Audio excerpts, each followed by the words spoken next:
Hello, good morning, જય શ્રી કૃષ્ણ. તો કેમ છો આપ સૌ? તો અત્યારે સવારનો સમય છે અને આજે 8 લગભગ વાગ્યા છે. તો મેં આજે નાહી ધોઈ લીધું છે અને પૂજા પણ મારી કરી લીધી છે. તો આજે ટિફિનમાં છે ને ફ્લાવર બટેટા અને વટાણાનું શાક કરવાનું છે અને ફ્લાવર બટેટા અને ટમેટાનું શાક કરવાનું છે અને રોટલી કરવાની છે. તો ફ્લાવર તો સમારેલું રાખ્યું હતું મેં, એટલે એવા બધા શાક હોય ને, કોબી છે, ફ્લાવર છે, ટેંડોરા છે, ગુવાર છે, એવા બધા શાક હોય ને, એ તો હું સમારીને રાખી જ દઉં છું. લાવીએ ને ત્યારે જ મેથી છે એવું. પણ આ જે બટેટા ને એવું હોય ને, એ કાળું પડી જાય એટલે પછી અત્યારે હવે સમારવાનું હતું.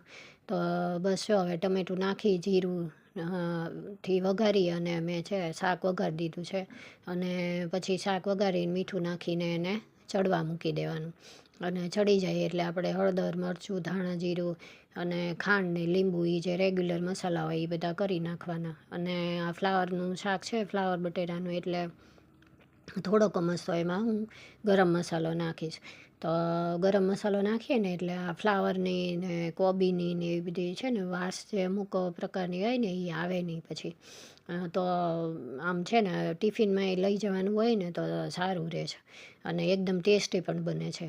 તો બસ જો શાક ચડી ગયું છે એટલે હું હવે એમાં બધા મસાલા કરી નાખીશ.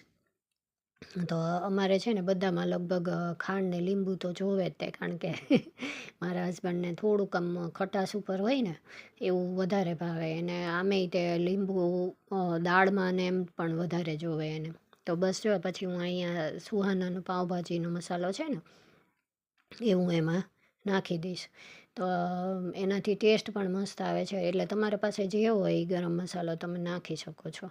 તો શાક હવે રેડી થઈ ગયું છે. પછી હું અહીંયા હવે પ્લેટફોર્મને એવું સાફ કરી નાખું, કારણ કે પછી આ ટિફિન થઈ જાય ને પછી અમે લોકો સાથે બેસ્યા હોય ને વાતો કરવાને એવી રીતે, તો એ જાય નહીં ને ત્યાં સુધી મારે આવું સાફ સફાઈ ને એવું બધું થતું નથી. તો હારવાર કરતી જાઉં ને તો પછી એટલું ઓછું મારે. તો બસ જો હવે એના પૂરતી 3 રોટલી મારે કરવાની છે. તો લોટ તો બંધાઈ ગયેલો છે. તો ખાલી 3 રોટલી કરી નાખીશ ને પછી છાશ ભરી દઈશ એટલે એનું ટિફિન થઈ જાય. તો અહીંયા પાછળ મારે ઓલા સ્ટોર રૂમમાં બધું પડ્યું છે ને, એ ઇગ્નોર કરજો, કારણ કે કાલે હું આ નીચેનો ભાગ છે ને ત્યાં એ સાફ કરતી હતી એટલે બધું એમને એમ પડ્યું છે. તો પછી હું થાકી ગઈ એટલે મેં એમને મૂકી જ દીધું બધું. તો ઉપરના 2 ખાના તો થઈ ગયા છે. એ મેં વિડીયો મૂક્યો તો તમને ખબર હોય તો મેં બધી બરણી ને એવું બધું ચેન્જ કર્યું હતું એટલે. તો તમે ન જોયું હોય તો એ જોજો. બધી બરણી મેં જૂની બરણી કાઢી નાખી અને નવી બરણી બધી અરેન્જ કરી દીધી છે, અનાજની ને એવી બધી. તો આ રોટલી કરીને પછી એના પપ્પા છે ને કોમ્પ્યુટરમાં કામ કરે છે થોડુંક. તો મને કહે કે આજે તારે વિડીયોમાં બેકઅપ ને એવું લેવાનું હોય ને તો લાવ તને લઈ દઉં. તો આજે એને ટાઈમ છે તો એ લઈ દેશે. એટલે પછી આ કરીને પછી અમે લોકો કામ પતાવશું. એટલે એને ઓફિસ જવાનું હોય ને એ પહેલાં એ સવારમાં બહુ વહેલા ઉઠી જાય ને અમે લોકો બેય વહેલા ઉઠી જઈએ જો કે. અને વહેલા ઉઠીને પછી એનું કામ કરે ને હું આ ટિફિનને એવું કરતી હોય ને ત્યાં પછી એનું જે બહારનું ને એવું કામ હોય ને એ બધું એ લેપટોપમાં ને એમાં પતાવી દે. એટલે પછી આખો દિવસ બીજી કાંઈ માથાકૂટ ન રહે ને એટલા માટે. કારણ કે પછી રાત્રે તે મોડા આવે ઓફિસથી એટલે પછી ત્યારે કાંઈ મેળ ન પડે મારે કાંઈ કામ કરવાનો કે એવો કાંઈ. એટલે અત્યારે એ મને થોડીક હેલ્પ કરીને જાય. તો બસ ટિફિન ભરાઈ જાય એટલે પછી અમે બેસશું શાંતિથી અને નાસ્તો થોડોક કરશું ને એ બધું કામ પતાવી દઈશું. તો આ પછી છે ને મેં સીધી બીજા દિવસની જ ક્લિપ લીધી હતી. તો બીજે દિવસે મારા બાબાએ મને છે ને પોતું કરવામાં એમાં હેલ્પ કરાવી હતી. જોજો તમે આજે સરસ એક નવું મોપ લીધું છે ને તો મને એમ થયું હું છે ને તમને બધાને બતાડું. એટલે જે લોકો મોટી ઉંમરના હોય, પછી જેને હાથમાં કાંડામાં દુખતા હોય કે હાથમાં તકલીફ હોય, એને પોતું ન મારી શકતા હોય ને એના માટે બહુ સરસ પ્રોડક્ટ છે. એટલે મેં તે હજી હમણાં જ મગાવી, કારણ કે હું છે ને અમારે કામ કરવા આવે છે બેન, પણ એ ઓલું વાસણને એવું કરે પણ કચરા પોતાને એ તો છે ને જાતે જ કરું છું હું. તો મેં કીધું આવી રીતનું કંઈક હોય ને પ્રોડક્ટ કે જે આમાં પાણીની ડોલ આપણે ફેરવવી ન પડે ને એવું બધું આપણે ઇઝીલી થઈ જાય એવું હોય તો સારું રહે. એટલે પછી મેં ગોત્યું ને પછી એવી પ્રોડક્ટ મળી ગઈ વળી, એટલે હવે મગાવી લીધું છે મેં. તો જો અહીંયા હવે બીજા દિવસની ક્લિપ છે. તો અહીંયા બેડરૂમને એ બધું મેં સાફ કરી નાખ્યું, અહીંયા કચરા પોતા કરી નાખ્યા, અને આ મોટા રૂમની છે આગળ લિવિંગ રૂમની ક્લિપ છે. તો જો આ રીતનું મોપ આવે છે અને એમાં આમ જો પાણીનું સ્પ્રે થાય આવી રીતે. અને એક આખી મોટી બોટલ આવે છે આમાં કદાચ થોડીક નાની તમને લાગતી હશે, પણ આમ મોટી બોટલ આવે. એમાં આપણે પાણીમાં આપણે લિક્વિડ કે ફિનાઇલ છે એ જે આપણે નાખવું હોય ને, કેમિકલ છે, પાવડર છે, એ બધું નાખી શકીએ. કારણ કે આ છે ને ઇલેક્ટ્રિક નથી, સાદું મોપ છે એટલે. તો આ છે ને બહુ સરસ મને મળી ગયો. તો આમાં છે ને વચ્ચે ઓલું આપણે માઇક્રોફાઈબર કપડું હોય ને એ રીતનું આગળ આવે, એટલે એનાથી પોતુંય સરસ થઈ જાય. તો પોતા થઈ જાય પછી આપણે ધોઈ અને સૂકવી દેવાનું, એવું છે. તો એની સાથે 2 એક્સ્ટ્રા એવા કપડાં પણ આવે છે. તો આ તો છે ને આપણે ઘરની લાદી એટલી બધી ખરાબ ન હોય એટલે સરસ હાલે. તો બસ જો આ પછી એ દિવસે સાંજની ક્લિપ છે. તો સાંજે હું છે ને મસાલાવાળી પૂરી કરવાની હતી, તો હું એની વાત કરતી હતી. પણ પછી છે ને મારો વોઇસ ન આવ્યો, ભૂલથી મ્યુટ રહી ગયો, એટલે હું બોલું છું. તો આ પૂરી માટેનો લોટ મેં લઈ લીધો છે, અને રેગ્યુલર જે આપણે મસાલાવાળી પૂરી કરીએ ને એવી જ પૂરી કરવાની. હળદર, મરચું, ધાણા, જીરું, હિંગ અને અજમા નાખીને.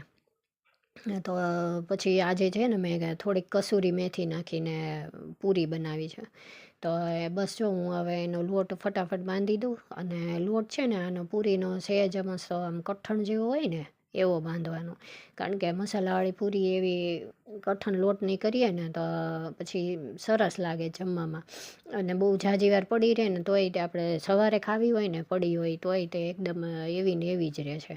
ઓલે હું સોફ્ટ લોટનો આપણે બનાવીએ ને તો એમ છે જ પોચી પડી જાય ને એમાંથી તેલ નીકળે ને એવું થાય. પછી આપણને સવારે ન ખાવાનું મન થાય. પણ આવી એ રીતે કરો ને સહેજ કડક પૂરી, કડક લોટ બાંધીને.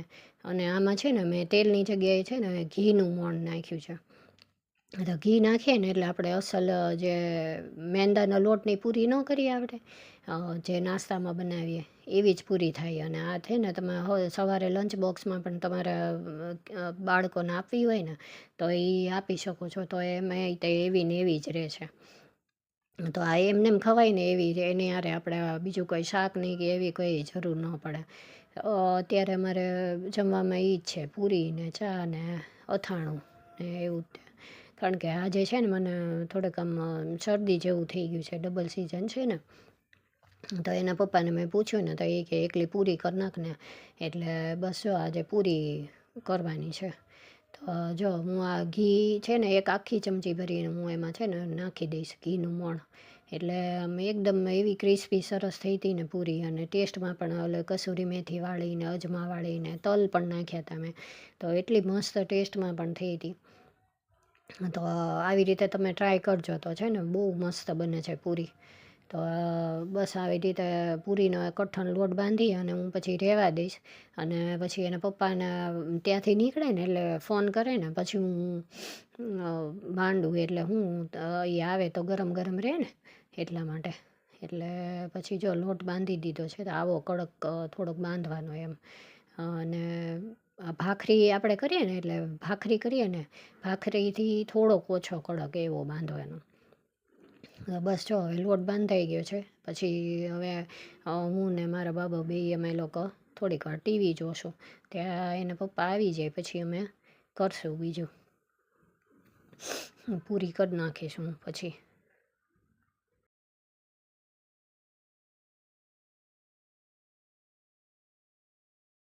તો બસ જો હવે એના પપ્પા આવી ગયા હતા તો બસ હું પૂરી કરી નાખીશ ફટાફટ અને અમે પછી જમી લઈશું. અને જો આવી રીતે પૂરી છે ને તળવાની અને થોડીક આમ લાલ જેવી થવા દેવાની. એટલે મસ્ત ટેસ્ટમાં પણ સરસ લાગે છે. અને આમેય તે સરસ જો કેટલી સરસ ફૂલી છે. તો તમે પણ આવી રીતે ટ્રાય કરજો અને મને કહેજો કેવી બની છે. અને તમને પણ મારો આ બ્લોગ કેવો લાગ્યો એ મને જરૂરથી કહેજો. અને તમને તમારા ઠંડી કેવી છે એ પણ મને કહેજો તમારા સિટીમાં ને એવી રીતે. તો બસ જો હવે આવી રીતે પૂરી કરીને પછી અમે લોકો જમી લેશું શાંતિથી.